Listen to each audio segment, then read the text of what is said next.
자, 오늘부터 여러분들이랑 이제 절치에 대해서 좀 본격적으로 배워볼 텐데요.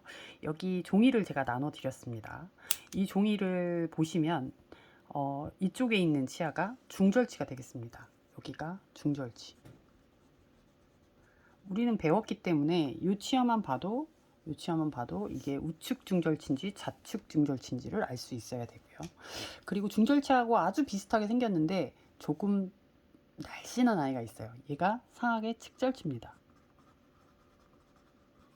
얘가 상악의 측절치, 얘가 상악의 중절치. 그리고 이제 바로 맞대하 있는 얘가 상악의 하악의 중절치가 되겠고요.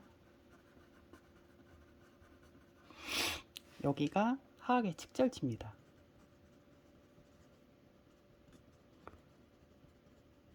그런데 교수님이 이걸 어떻게 하냐? 교수님은 굉장히 많이 열심히 공부를 했기 때문에 아는 거예요. 저도 공부를 꼭 해야 되는 거거든요. 그래서 여러분들도 공부를 하면 잘할 수 있다. 그런 생각을 가지고 오늘 수업을 좀 진행을 해보도록 하겠습니다. 자, 이 치아가 순면인데요. 라비알이라고 표현합니다. 순면. 자, 여기 순면인데요. 순면에 먼저 보면 여기가 근심이에요. 우리가 근심인 걸 알 수 있는 이유는 여기가 좀 직선적이죠. 이렇게. 그래서 우각상징이 근심은 예각이고 원심은 둔각이다. 이걸 알 수 있어서 여기가 근심이라는 걸 우리가 알았어요. 자, 그리고 원심. 여기가 절단. 여기가 치경측. 이렇게 되죠. 그러면 치아의 폭을 한번 볼게요. 치아의 폭. 자, 여기서부터 여기까지 길이. 이 길이가 8.5예요. 8.5.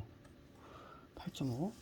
그리고 치아의 순수 해부학적 치관의 길이. 그러니까 치아의 치경의 가장 높은 곳을 사진 이렇게 딱 그렸을 때 여기서부터 여기까지의 길이가 10.5예요. 자, 그런데 인전면에서 보면 여기가 메지알로 돼 있죠. 그러니까 제가 이쪽 방향으로 돌린 거예요. 치아를 돌려보면 이 폭이 나와요. 최대 풍용 부위 있는 부위를 이렇게 나눠서 보면 여기가 순측, 여기가 설측이에요. 그래서 이걸 뭐라고 부른다? 순설폭이라고 부른다 그랬어요. 순설폭. 여기서 그냥 봤을 때 근원심폭하고 순설폭 누가 더 크다? 순설폭이 근원심폭보다 작아요. 그러니까 순설폭, 이건 인전면에서 보는 거예요. 인전면에서 보는 거고, 그 다음에 근원심폭, 이거는 우리 순면에서나 설면에서 볼 때예요. 그럴 때 누가 더 크다? 근원심폭이 더 크다. 그런데 다른 치아들을 보면 다른 치아 중에서 하악 같은 경우는요, 하악의 중절치는 이렇게 나눠보면 근원신경이 5mm밖에 안 돼요. 그런데 인전면을 보면 5mm보다 커 보이죠? 여기가 약 6.5mm 정도 됩니다. 6에서 6.5mm 정도 돼요. 그러니까 누가 더 크다? 하악은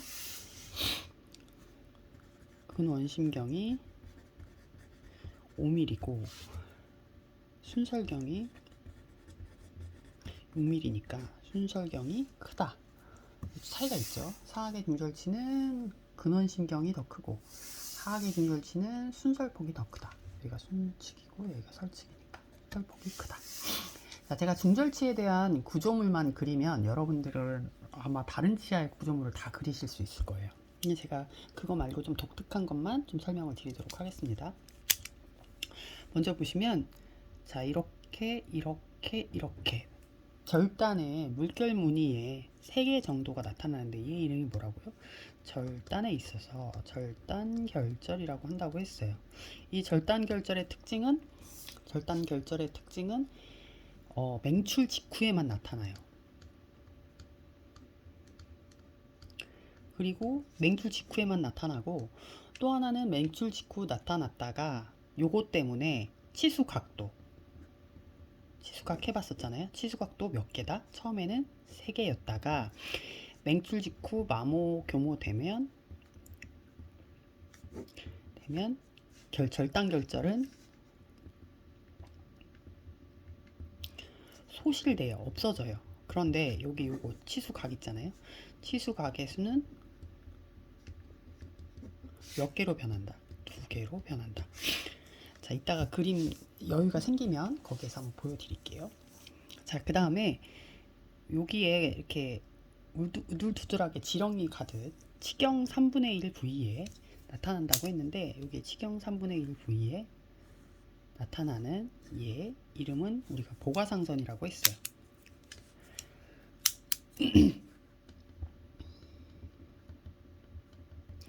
이 보가상선은 모든 치아에 나타나요. 얘에도 있고 하악에도 있고 견치에도 나타나요.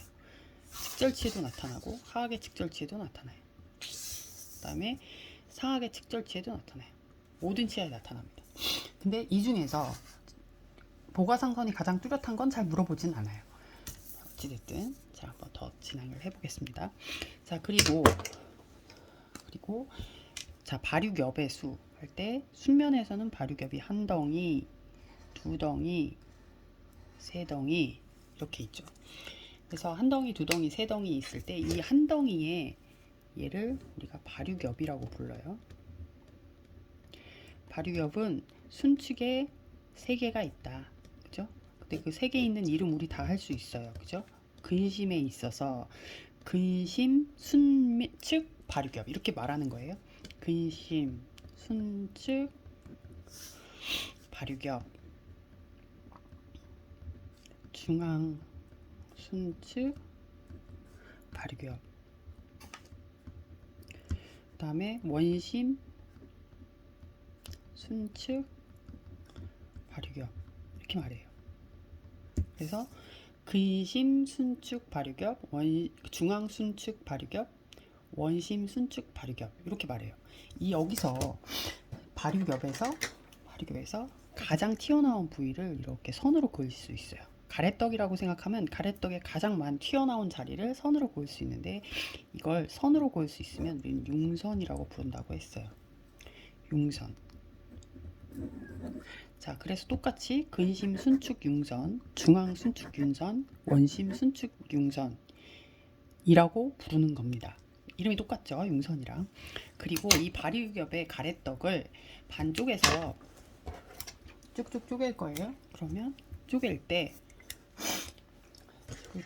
가래떡에 3개니까 칼집을 몇 번 넣어야 되겠어요. 여기 한번 자르고 여기 한번 잘라야겠죠. 이렇게, 그죠? 이렇게 잘라야겠죠. 그래서 여기는 근심 발육구, 원심 순축 발육구. 자르면 구. 자르는데 선을 쓸 수 있으면 구라고 부른다고 했어요. 자, 이렇게 하나, 이렇게 그립니다. 그럼 얘는 근심 순축 발육구. 여기는 원심 순측 발육구 이렇게 말한다고요. 근데 발육구로서가 아니라 그냥 구로서 보면, 구라고 하면 얘는 순면에 있으니까 근심 순면구, 원심 순면구 이렇게 말해도 돼요. 자, 여기까지. 그리고 치근상질도 볼 수 있는데, 치근상질 잘 보시면 치근이 여기가 조금 길고 단지 여기가 그냥 좀 짧아서 원심 경사가 좀 뚜렷하게 보이지는 않아요. 그죠? 보면 여기가 조금 길어. 근심이 조금 제가 선을 그릴 때 길게 그리고 원심을 조금 짧게 그렸거든요. 자, 이렇게 해서 치근 상징이 일어나긴 하지만, 치근 상징이 어디에 비해서, 측절치 보세요. 측절치는 날렵하게 확 큰 게 보이죠. 그래서 치근 상징이 누가 더 뚜렷하다? 치근 상징이 근심 상악의 중절치와 상악의 측절치를 비교를 해보면 상악의 측절치가 훨씬 더 날렵해 보입니다. 그리고 볼륨도 얘가 예각인 건 조금 덜 예각이지만 이쪽이 둔각인 것이 조금 더 둔각처럼 보이고 그리고 날렵해 보입니다. 그래서 얘를 볼륨이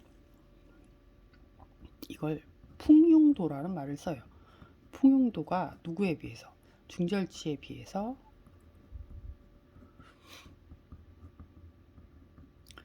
풍용도가 더 좋다. 이렇게 말합니다.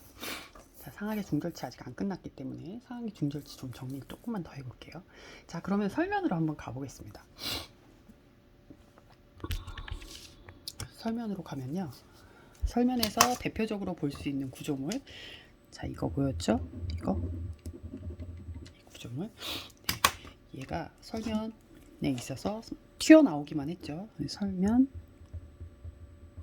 융선, 아니 설명 융선이 아니지, 결절입니다. 설면 결절.